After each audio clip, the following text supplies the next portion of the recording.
Hello everyone, তো আশা করি সবাই খুব ভালো আছো। আমি তোমাদের আশীর্বাদে মোটামুটি ভালোই আছি। আজ আরেকটি নতুন ব্লগে তোমাদের সবাইকে স্বাগতম। তো আমার এই ব্লগটা পুরো ভিডিওটা স্কিপ না করে প্লিজ দেখে যেও। আমার মনে হয় না এর আগে তোমাদের কেউ কখনো বিকেলবেলা হাঁটতে যাওয়ার ব্লগ শেয়ার করেছে, হয়তোবা আমি প্রথম। তো দেখো কেমন লাগলে তো আমাকে জানিও, আর চলো দেখা যাক কতটা তোমাদের শেয়ার করতে পারি। আর আমি কিন্তু একা আসিনি, আমি আরও আরেকটা বোন এসছি, ও ক্যামেরার সামনে আসতে চাচ্ছে না। তো যাই হোক, তো চলো পুরোটা শেয়ার করা যাক তোমাদের সাথে। তো দেখো, হাঁটতে হাঁটতেই প্রথমে চোখে পড়লো কি একটা ষাঁড় গরু যাচ্ছিল, মানে দৌড়ে আসছিল পুরো। তারপরে এই দেখো কুকুরগুলো, কুকুরটা তো দেখে আমাকে ভয়ই পেয়ে গেল। তারপরে আরেকটা ভাই দেখলাম অন্য আরেকটা কুকুরকে নিয়ে দেখো কি করছে।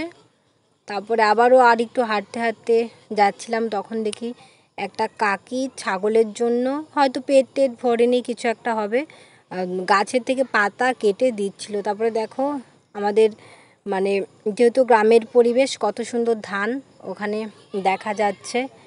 তারপরে আর একটু গিয়ে দেখো এগুলো হচ্ছে তিল গাছ। আমি জানি না তোমরা দেখেছো কি না, আমি দেখলাম তাই তোমাদের সাথেও শেয়ার করলাম। তারপরে আবারও একটু হাঁটলাম, বোন আর আমি, ও তো ক্যামেরার সামনে আসেইনি, আমি বলেছিলাম। তারপরে দেখো এখানে অনেক কিছু চাষ করা হয়েছে, এখানে আছে মূলো, ডাঁটা, তারপরে আরও কি কি আছে যেন। তারপরে ওই যে যারা চাষ করছিল, একটা কাকিমা আর একটা কাকু, তো ওদের দূরে ছিল, ওদেরও জুম করে তুলে নিলাম।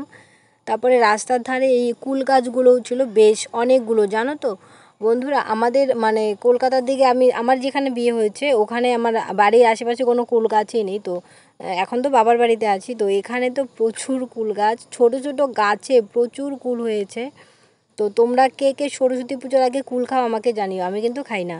তো দেখো এটা হচ্ছে কাঁঠালতলা, মানে কাঁঠাল, প্রচুর কাঁঠাল গাছ আছে তাই এর নাম কাঁঠালতলা। ওই যে বোন চুল ছেড়ে যাচ্ছে, ওই ক্যামেরার সামনে আসতে চাচ্ছে না, শয়তানি করে আমি কিন্তু ওকেও ক্যামেরা বন্দি করে নিলাম। তারপরে দেখো হাঁটতে হাঁটতে এখানে আবার ছোটোবেলায় শৈশবে ফিরে গেলাম। দেখো এই জিনিসটা কত ভালো লাগছে না, এটা গাছের মধ্যে একটা দোলনার মতো বানিয়েছে, এখানে সবাই এক এক করে ভাস্তা, আমার দুটো ভাই, ওরা কিন্তু দোল খাচ্ছিল। আমি বলছিলাম আচ্ছা ঠিক আছে তোরা দোল খা, আমি ভিডিও করিনি।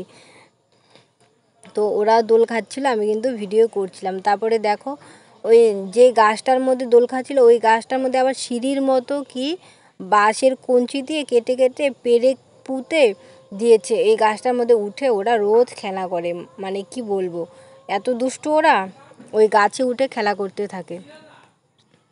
তারপরে ওইদিকে আবার চলে আসলাম। তারপরে আসার পথে আবার এই যে পাশে একটা দোকান, এই দোকান থেকে প্রায় সময়ই মুদি সদাই আনা হয়। তারপরে এই যে কাকিমুনি আর একটা বৌদি হাঁটতে যাচ্ছিল, আমাদের তো হাঁটা শেষ হয়ে গেছে, আমি তো চলে আসলাম। আর এটা হচ্ছে ভাই, আবারও হাঁটতে হাঁটতে চলে আসছিলাম। তো এটা হচ্ছে আমাদের ছোট্ট একটা বাড়ি। তো ব্লগটা তোমাদের কেমন লাগলো জানিও, অন্য কোনো ভিডিওতে কথা হবে, টাটা।